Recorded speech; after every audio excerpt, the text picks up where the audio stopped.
जो पुलकित आर्य के जो हियरिंग जो वकील साहब कर रहे हैं वो एक सरकारी वकील हैं, जबकि न्याय स्तर पे एक सरकारी वकील मुझे मिलना चाहिए था, न कि उनको मिलना चाहिए था।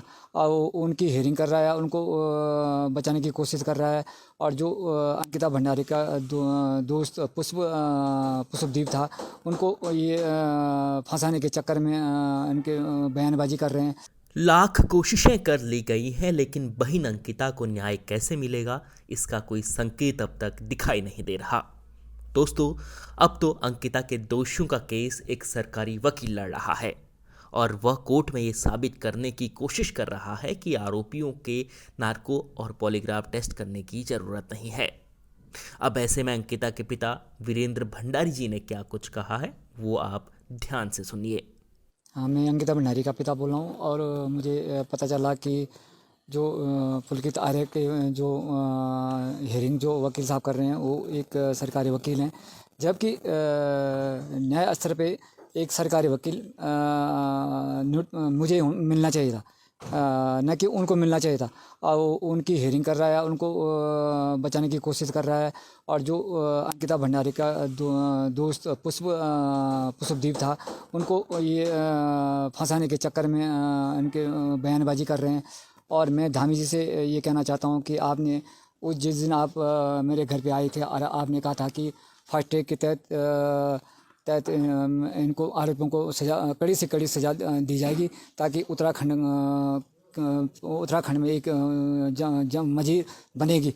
और मैं धामी जी को ये भी कहना चाहता हूँ कि धामी जी, आपने उस दिन कहा था कि जो पीड़िता परिवार के सदस्य हैं उनको एक सदस्य को सरकारी नौकरी दूंगा, लेकिन आपने अभी तक कुछ नहीं किया। और रही बात जो नार्को टेस्ट की बात है, तो कभी दो तो तैयार हो रहे हैं, कभी एक तैयार नहीं हो रहा, कभी एक तैयार हो दो तैयार नहीं हो रही। ये कैसे बेमंडना है। तो मैं जो एसआईटी की जो जांच चल रही है, तो मैं ये चाहता हूँ कि आप आरोपों की मर्जी से नहीं हुआ, मर्जी से नहीं होगा, ये आपकी उसमें मर्जी से होगा, क्योंकि आपने जांच की थी। और आप भी तुरंत नार्को टेस्ट, इन तीनों का नार्को टेस्ट किया जाए, नहीं तो मैं सुप्रीम कोर्ट जाऊंगा अगर इनका नार्को टेस्ट नहीं होगा। तो जो अमित सजवाण जी हैं, तो शायद पहले पौड़ी में थे, उसके बाद ये कोटा चले गए थे, ये सरकारी वकील हैं। और दूसरे जितेंद्र रावत जी हैं, ये भी सरकारी वकील हैं। तो जबकि एक नियम एक कानून है कि जो आरोपी हैं उनका कोई सरकारी वकील नहीं होता है। ये तो सरासर एक अन्याय है। मैं धामी जी को ये कहना चाहता हूँ कि मैंने आज यहाँ पे डीएम साहब के कार्यालय में और आवास में एक आपत्ति लेटर आवेदन जमा किया है कि इन जो ये सरकारी वकील हैं अमित सजवाण और रावत जी हैं, इनके खिलाफ तुरंत कार्रवाई की जाए और ये इनका केस न लड़ें। अंकल जी, आप बता रहे हैं कि हाई कोर्ट से भी आपने डिमांड की थी एक वकील। हाँ हाँ हाँ, हाई कोर्ट ने डिमांड दी थी कि आपको एक अच्छा सा वकील, क्रिमिनल वकील दिया जाएगा, लेकिन अभी तक कोई आश्वासन हमें दिया नहीं गया। तो क्या लगता है कि आपका जो केस है वो किस गति से चल रहा है, क्योंकि सरकारी वकील आप लोगों के पास है नहीं, तो अभी तो हियरिंग जो चल रही है, डेट पे डेट चल रही है, डेट पे क्या, जबकि धामी जी ने कहा था कि आप फास्ट ट्रैक के तहत तुरंत वो केस की वो किया जाएगा, हियरिंग किया जाएगा और उनको सख्त से सख्त फांसी की सजा दी जाएगी।